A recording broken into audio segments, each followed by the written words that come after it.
Bro, do you even lift? Do you even have a car like this? A car that could make lovers and haters out of everyone around you? A car that's powerful, fun to drive, carves corners like nothing? What's wrong with you, bro? All right, enough of the characterization. This is a 2025 Toyota GR Corolla, and we're going to tell you all about it. I'm Randy Stern, along with George Torterline, and this is Victory in Reseda.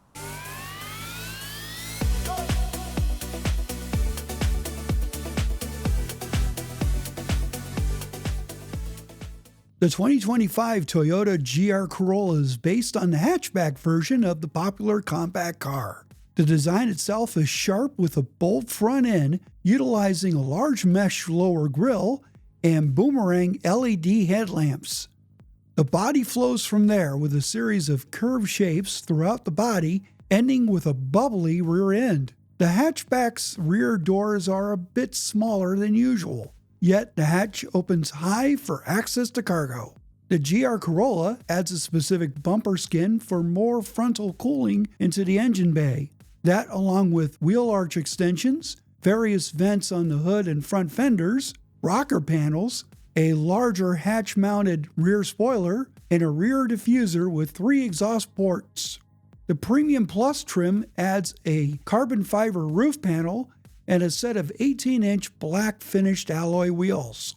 Stepping inside, you are greeted with a 12.3-inch digital instrument cluster, offering plenty of information that can be switched over depending on the drive mode. You can switch out readings for each view. This is augmented by a wide head-up display. An 8-inch infotainment touchscreen sits on top of the center stack with familiar and new controls throughout. Our Premium Plus seats are upholstered in a suede-like material called Brin Maub with leather trim and red stitching. Racing-style seats up front are firm but very supportive. However, rear seat room is tight for taller people, but you could fit 4 average-size adults inside easily. There is only 17.8 cubic feet available in the hatch area. Cargo expansion can be a bit challenging thanks to the exposed rear strut brace behind the rear seats. Underneath the hood is a 1.6-liter turbocharged 3-cylinder engine featuring both direct and port fuel injection. This motor puts down 300 horsepower and 295 pound-feet of torque.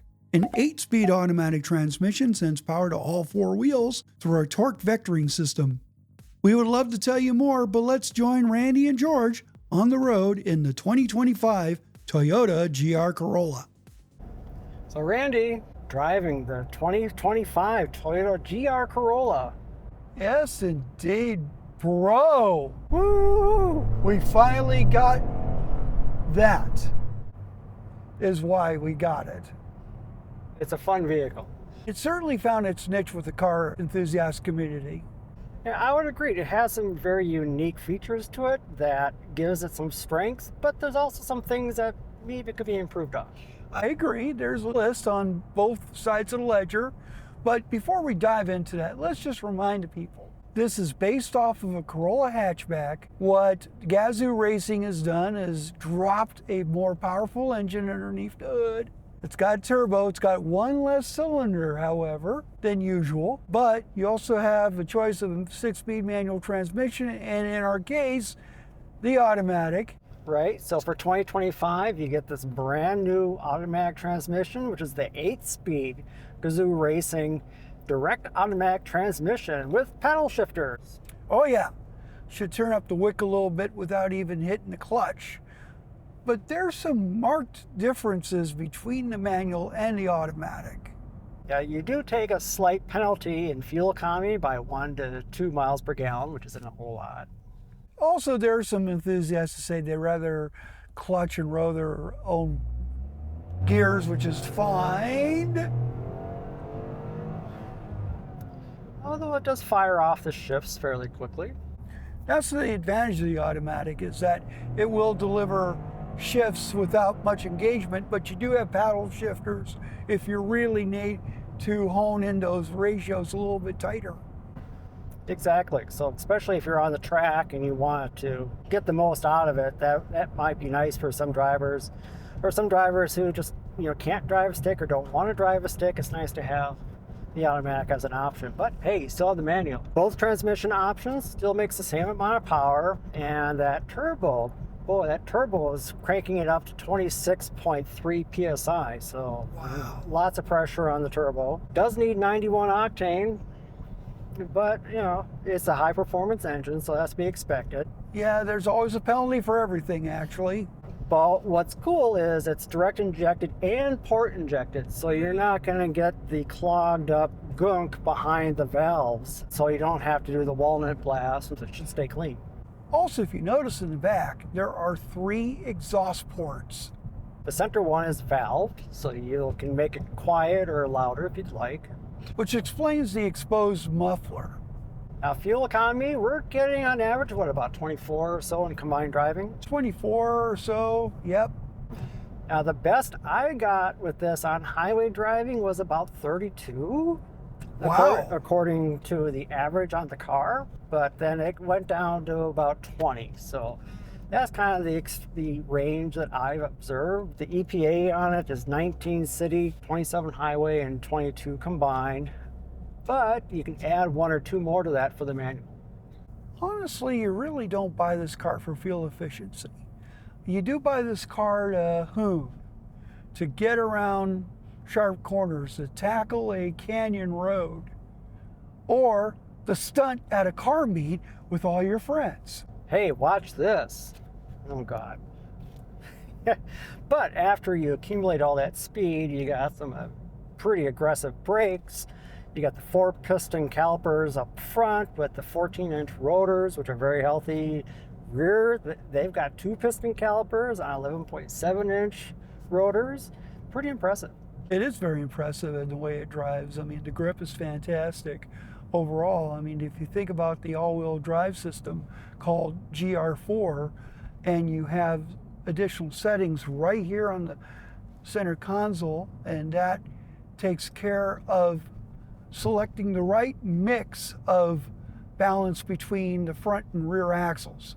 As far as the power delivery with the torque, yeah. So you can actually have more bias to the front, or more of an equal bias if you're going to be, let's say, doing some gravel stuff, or maybe a little bit more you want to send that to the back. You got the track mode. There you go. Also, that's being connected through to the ground through 18-inch wheels with 235 40 series tires. Yeah, I'm impressed with these tires. And of course, it's got the Michelin Pilot Sport 4s on them. Ooh. Nice sticky tires.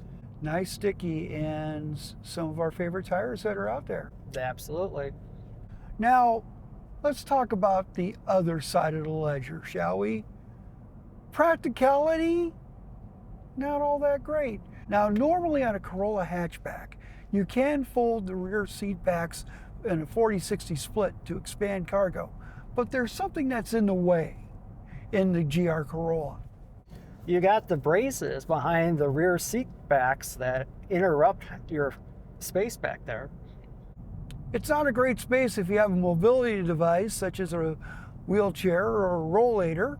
However, you can put some groceries back there. Truss brace does a good job of keeping the backseat passengers where they belong, in the back seat. Speaking of where you belong, the seats hold you in very nicely. Yep. Don't mind us. And that's what this car is about. Right. Even though that at first they feel firm, you are locked in these race type seats. They really do hold you in for the curves. They're heated. Just wish they were ventilated. Agreed. And speaking of holding you in, it corners extraordinarily well. And that's certainly one of the big strengths with this. The handling is very good. The steering is very tight and on point. Very nice. When it comes to practicality, there are some other things we could talk about, but I think we're really nitpicking at this point. Like, I would prefer to have a center armrest. Right, and I would like a sunglass holder someplace so I can put my glasses. And for some folks, a moonroof. That would be nice. I like a moonroof. Except, to keep the weight down, you have to remove the moonroof. You know, that's just one argument. But you do get this carbon fiber roof on this Premium Plus trim. Yes, indeed. It's supposed to bring down the weight a little bit more.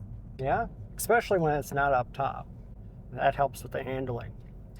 Now, if I were like to say nitpick a little bit, the power delivery I wish was a little bit different in that it feels like there's a bit of a lag with the turbo because you really are dependent on that turbo to get that 300 horsepower figure. So it takes time for it to wind up and go. I noticed that lag. It is not as annoying as I thought it would be, but there is a delay in getting that power down, especially in certain situations, urban situations, for example. But it's still not bad. Of course, once it kicks in, it's fun, but it just takes a little time to get there. So if you're expecting a really responsive throttle, that's not what this is. So it just takes a little bit more time. So in summary, Randy, what do you think about this 2025 Toyota GR Corolla? It is a contender in the sport compact class. I mean, it's got some really good choices across the board. Would this be my choice? I don't know.